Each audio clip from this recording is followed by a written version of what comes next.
বিশ্বনবীর জীবনে দুইটা ইনিংস, একটা মাক্কি ইনিংস আর একটা মাদানী ইনিংস। ইনিংস বুঝেন তো? হ্যাঁ, ছেলেপেলেরা ক্রিকেট খেলে অনেক, তো ইনিংস বললে তাড়াতাড়ি বোঝে। ফার্স্ট ইনিংস, সেকেন্ড ইনিংস আছে না? বিশ্বনবীর জীবনে দুইটা ইনিংস, একটা মাক্কি ইনিংস আর একটা মাদানী ইনিংস। এই সূরাটা আল্লাহ তাআলা বিশ্বনবীর মাক্কি ইনিংসে নাজিল করেছে। মাক্কি ইনিংসে বিশ্বনবী খুব ধীরস্থিরভাবে দাওয়াতি কাজ করতেন, ধীরে ধীরে, খুবই ধীরে। ক্রিকেটের ভাষায় বলতে গেলে ঠেকিয়ে ঠেকিয়ে খেলেছেন যাতে উইকেট না পড়ে যায়। সুবহানাল্লাহ বলেন। এটা হচ্ছে মুমিনের স্ট্র্যাটেজি, যখন যে পরিস্থিতি তখন সে কৌশল। আবার মাদানী ইনিংসে বিশ্বনবী সশস্ত্র সংগ্রাম করেছেন। বিশ্বনবী জ্বলে উঠেছেন আপন শক্তিতে, চিল্লা এখন ঠিক কিনা? জ্বলে উঠেছেন না তিনি? বদরের যুদ্ধ করেছেন, উহুদের যুদ্ধ করেছেন, খান্দাকের যুদ্ধ করেছেন। সশস্ত্র সংগ্রাম, রক্তক্ষয়ী সংগ্রামের মধ্য দিয়ে কালিমার পতাকা মদিনার জামিনে উড়িয়েছেন, চিল্লা এখন ঠিক কিনা? তো এই সূরাটা বিশ্বনবীর মাক্কি ইনিংসে নাজিল হওয়া একটা সূরা। এই সূরার আয়াত সংখ্যা হচ্ছে 11টি। কয়টি? সবাই বলেন কয়টি? তো এই সূরায় আমরা কি জানতে পারবো? এই সূরাতে আল্লাহ তাআলা কিয়ামতের বর্ণনা দিয়েছে। কিয়ামতটা যেদিন হবে, ওই দিন গোটা বিশ্বব্যাপী আমাদের পরিস্থিতি কি হবে এটার একটা নকশা আল্লাহ এই সূরাতে এঁকে দিয়েছে। নিজে এই সূরার নকশা এঁকে দিয়েছে। কিয়ামতের প্রামাণ্য ধারা বর্ণনা আল্লাহ নিজে দিয়েছে।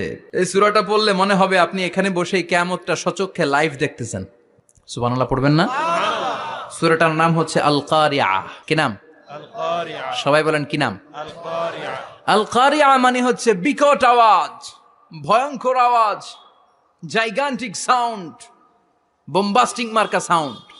যেই সাউন্ড, যে আওয়াজ, যে বিকট শব্দ পৃথিবীর কোনো মানুষ শুনে নাই। The trumpet, the siren, the whistle, বিশাল এক হুইসেল বাজানো হবে। ওই হুইসেল বা সাইরেন বাজানোর ফলে বিকট একটা শব্দে গোটা বিশ্ব ভেঙে খান খান হয়ে যাবে।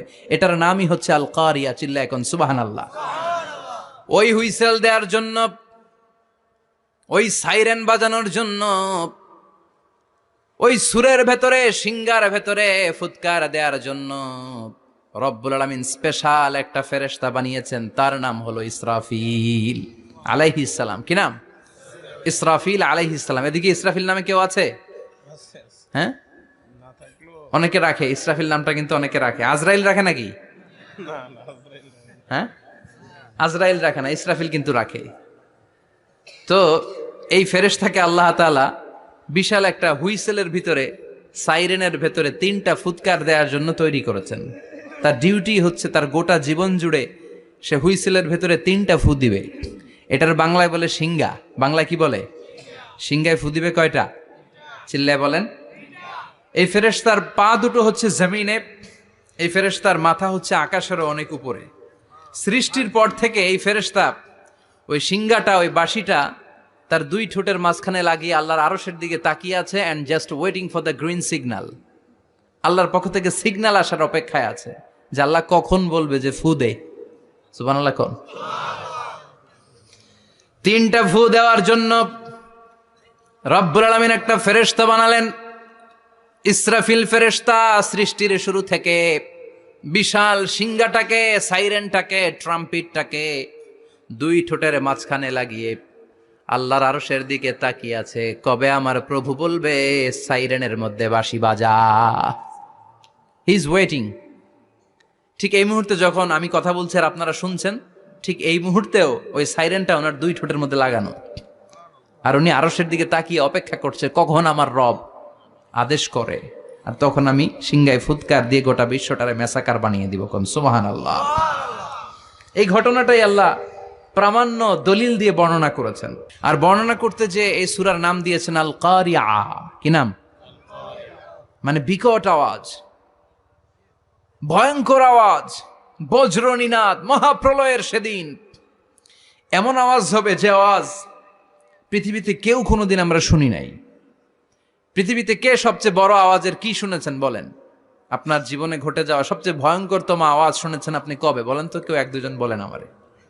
হ্যাঁ, ভয়ঙ্কর আওয়াজ রবিউল ভাই কবে শুনছেন? সিডরের সময়। হুজুরের সিডরের সময় ভয়ঙ্কর আওয়াজ শুনছে। সিডরের ভয়ঙ্কর আওয়াজ। হ্যাঁ, কিসের আওয়াজ? বজ্রপাত। বজ্রপাত, থান্ডার, ভয়ঙ্কর আওয়াজ হয়। বজ্রপাতকে আঞ্চলিক ভাষায় আপনারা কি বলেন? ঠেড়া। তো এই যে ঠেড়ার আওয়াজটা আসলেই ভয়ঙ্কর। আমি বছরের বেশিরভাগ সময় জুড়ে থাকি মালয়েশিয়াতে। মালয়েশিয়ার পাশের দেশ সিঙ্গাপুর। পৃথিবীতে যেই কয়েকটা দেশে সবচেয়ে বেশি বজ্রপাত রেকর্ড করা হয় এর মধ্যে একটা হচ্ছে সিঙ্গাপুর, আর একটা হচ্ছে ভুটান। এই দেশগুলোতে সবচেয়ে বেশি বজ্রপাত পড়ে। ভয়ঙ্করতম বজ্রপাতের আওয়াজ। আসলে এই বজ্রপাতের আওয়াজ খুব বিকট আওয়াজ, আপনি ঠিকই বলেছেন। আর আপনাদের জীবনে ঘটে যাওয়া সবচেয়ে ভয়ঙ্করতম আওয়াজ কে কোন দিন শুনেছেন বলেন? আদনান গাজী ভাই, আপনি কি শুনছেন জীবনে সবচেয়ে ভয়ঙ্কর আওয়াজ? গাড়ির চাকা যদি ব্রাস্ট হয়। তাফসির মাহফিলে যায় তো কমন পড়ে গেছে হুজুরের। তো রাতের বেলায় কিন্তু আমরা যারা ময়দানে কথা বলি, আমাদের এক জেলা থেকে আরেক জেলায় ঘুরতে হয়। ভবঘুরে জীবন আমাদের। কোরআনের বাণীকে পৌঁছে দেওয়ার দায়িত্ব আমরা নিয়েছি, বাণীবাহকের কাজ আমাদের। তো রাত্রিবেলা মাঝে মাঝে আমরা এরকম ট্রাকের টায়ার পাংচার হলে বিকট আওয়াজ হয়, রিক্সার টায়ার পাংচার হলে বিকট আওয়াজ হয়, মানুষ ভয় পেয়ে যায়। আসলেই অনেক বড় আওয়াজ। আর জীবনে কে কে আওয়াজ শুনেছেন? আওয়াজ হয় কিসে? জেনারেটর যদি ব্রাস্ট হয়, ট্রান্সমিটার যদি ব্রাস্ট হয়, আওয়াজ হয় না? আওয়াজ হয়। হ্যাঁ, হেলিকপ্টার, হ্যাঁ হেলিকপ্টার যখন ল্যান্ড করে তখনও ভয়ঙ্করতম আওয়াজ হয়। বিমান যখন টেক অফ করে, ল্যান্ড করে, ভয়ঙ্কর আওয়াজ হয়। এরপরে লোহার মধ্যে যদি হাতুড়ি দিয়ে পিটায় যখন তারা কাজ করে, ভয়ঙ্কর আওয়াজ হয়।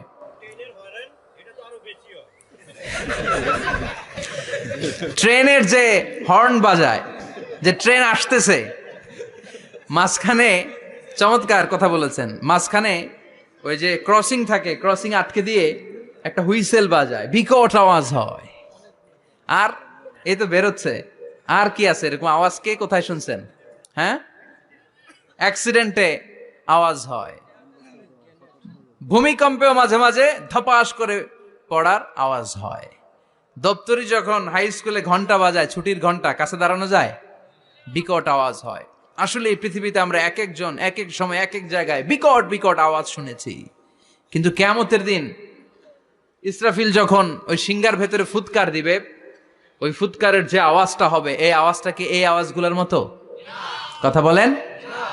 এর চেয়ে অনেক ভয়ঙ্করতম আওয়াজ, যে আওয়াজ শুনলে আপনার হৃদয় শিউরে উঠবে, কেঁপে উঠবে। এই আওয়াজটার নাম হচ্ছে আরবিতে আল কারিআ। কি নাম? চিল্লায় বলেন কি নাম? এজন্য আল্লাহ বললেন আল কারিআতু মাল কারিআতু ওয়া মা আদরাকা মাল কারিআ। সেদিনের আওয়াজটা হলো ভয়ঙ্কর আওয়াজ। ওই আওয়াজটার নাম আমি আল্লাহ দিয়েছি আল কারিআ। আল কারিআ মাল কারিআ ওয়া মা আদরাকা মাল কারিআ। তিনবার তিনি সূরার শুরুতে তিনবার এই শব্দটা উচ্চারণ করেছেন। কয়বার? কথা বলেন। তিনবার। যে কোনো জিনিস তিনবার যখন আমরা বলি, গুরুত্ব বোঝানোর জন্য বলি, বলি না? বিশ্বনবীও মাঝে মাঝে কোনো জিনিসের ইম্পর্টেন্স, সিগনিফিকেন্স, তাৎপর্য এবং গুরুত্ব বোঝানোর জন্য তিনবার বলতেন। কয়বার? একবার বিশ্বনবী তাকওয়া নিয়ে ওয়াজ করতেছিলেন, আর বলছিলেন আত-তাকওয়া হা হুনা, আত-তাকওয়া হা হুনা, আত-তাকওয়া হা হুনা, ওয়া ইউশিরু ইলা সাদরিহি সালাসা মাররাত।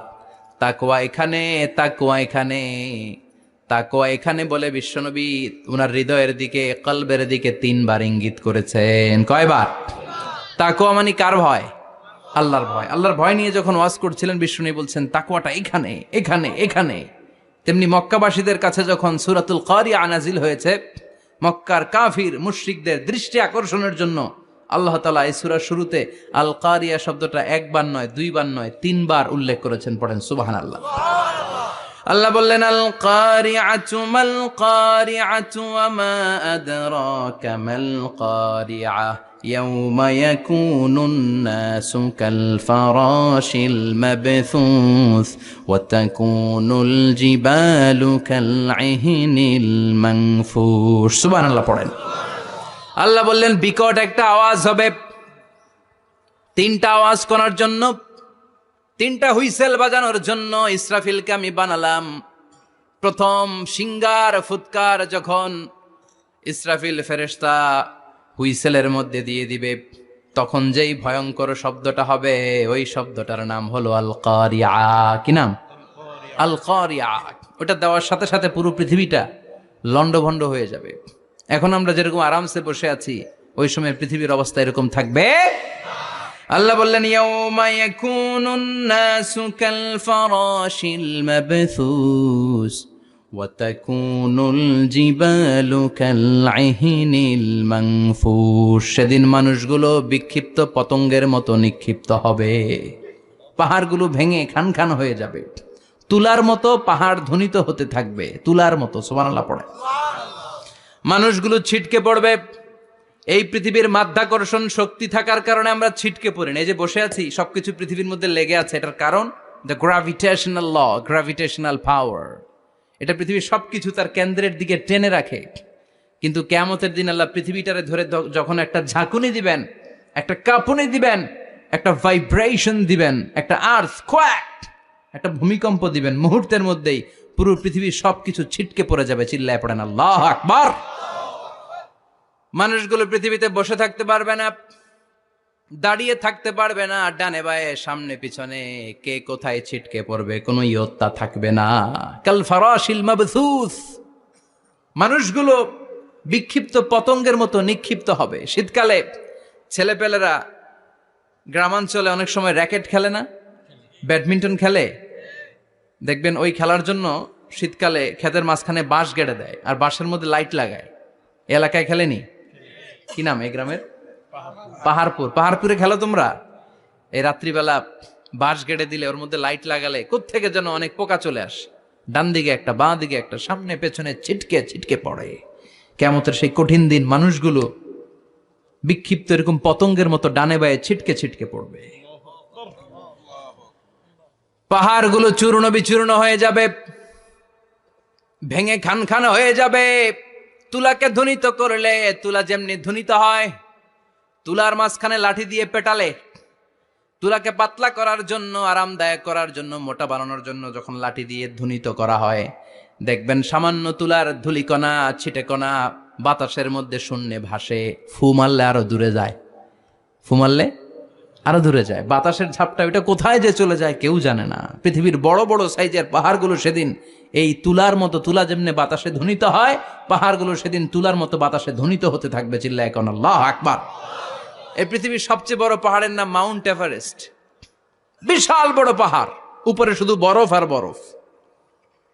এটার বলে হিমালয়। বাংলায় কি বলে? নেপালে অবস্থিত এই হিমালয়ের পাহাড়। আমি একবার কাতার থেকে যাচ্ছি কায়রো, ওই ফ্লাইটে হিমালয়ের পাশ দিয়ে ফ্লাই করে, বিমানের সামনে স্ক্রিন থাকে, আপনি কোন জেলা কোন থানার উপর দিয়ে যাচ্ছেন ওটা শো করে। আমি দেখলাম হিমালয়ের পাশ দিয়ে ফ্লাই করছে। জানলা দিয়ে তাকিয়ে দেখি বিশাল মাউন্ট এভারেস্ট, উপরে শুধু বরফ আর বরফ। সুবহানাল্লাহ পড়েন। 29,035 ফিট উঁচু ওই পাহাড়টা সেদিন আল্লাহ যখন একটা ঝাঁকুনি দিবে, পৃথিবীটারে ভেঙে খান খান হয়ে যাবে, টুকরা টুকরা হয়ে যাবে, তুলার মতো বাতাসে ধ্বনিত হতে থাকবে। ইউরোপের সবচেয়ে বড় পাহাড়ের নাম হচ্ছে আল্পস পর্বতমালা। পুরো মাউন্টেন রেঞ্জটা ভেঙে চুরমার হয়ে যাবে, ধূলিকণা হয়ে যাবে। আমেরিকার সবচেয়ে বড় পাহাড়ের নাম আলাস্কা মাউন্টেন রেঞ্জ।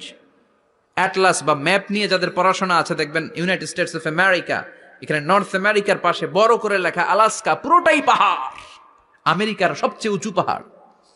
এই পাহাড়গুলো সেদিন ভেঙে টুকরা টুকরা হয়ে যাবে। বাংলাদেশের ময়মনসিংহে আছে আমাদের এদেশের সবচেয়ে বড় পাহাড়, গাঢ় পাহাড়। নাম শুনছেন? আল্লাহ জানে কি জানি হবে সেদিন আমাদের পাহাড়ের অবস্থা। তাজিংডং বিজয়, বান্দরবানে কেউকারাডাং, চিম্বুক, চিম্বুকের চূড়ায় আমি উঠেছিলাম 2002 সালে। সেখানে পার্সোনাল প্রাইভেট কার নিয়ে যাওয়া যায় না, মাইক্রো নিয়েও যেতে পারবেন না। চাঁদের গাড়ি আছে একটা, ওইটা আলাদা এক্সট্রা 2-3টা ইঞ্জিন লাগানো, ওইটা দিয়ে টেনে টেনে আপনারা নেবে। উপরে সেনাবাহিনীর ক্যাম্প আছে। বাংলাদেশের 3য় বৃহত্তম পাহাড়। কিয়ামতের দিন আল্লাহ যখন একটা ঝাঁকুনি দিবে, পৃথিবীটারে যখন একটা নাড়া দিবে, আর ইসরাফিল যখন ফুৎকার দিবে, একটা পাহাড়ও টিকবে? চিল্লায় বলেন টিকবে? এজন্য আল্লাহ বললেন ইযা জুলজিলাতিল আরদু জিলজালাহা ওয়া আখরাজাতিল আরদু আসকালাহা ইযা রুজ্জাতিল আরদু রাজ্জাও ওয়া বুসাতিল জিবালু বাসসা। সেদিন যখন আল্লাহ একটা ভূমিকম্প তৈরি করবে, পৃথিবীটাকে যখন নাড়িয়ে দিবে, কাঁপিয়ে দিবে, একটা পাহাড়ও টিকবে না, সবগুলো পাহাড় তুলার মতো ধ্বনিত হতে থাকবে, মানুষগুলো ছিন্ন বিচ্ছিন্ন হয়ে ডানে বায়ে ছিটকে পড়বে, চন্দ্র সূর্য আলো থাকবে না, মানুষের চোখগুলো ছানা বড়া হয়ে যাবে। ফাইদা বারিকাল বাসারু ওয়া খাসাফাল কামারু ওয়া জুমিআশ শামসু ওয়াল কামার ইয়াকুলুল ইনসানু আইনাল মাফার। চাঁদে আলো থাকবে না, সূর্যে আলো থাকবে না, প্রক্সিমা সেন্ট্রাইতে আলো থাকবে না, আলফা সেন্ট্রাই এ, আলফা সেন্ট্রাই বি, ইটা ক্যারিনা, ব্যাটেল জিউস, অ্যান্ড্রোমেডা, একটার ভেতরেও সেদিন আলো থাকবে না, সবগুলো অন্ধকার হয়ে যাবে।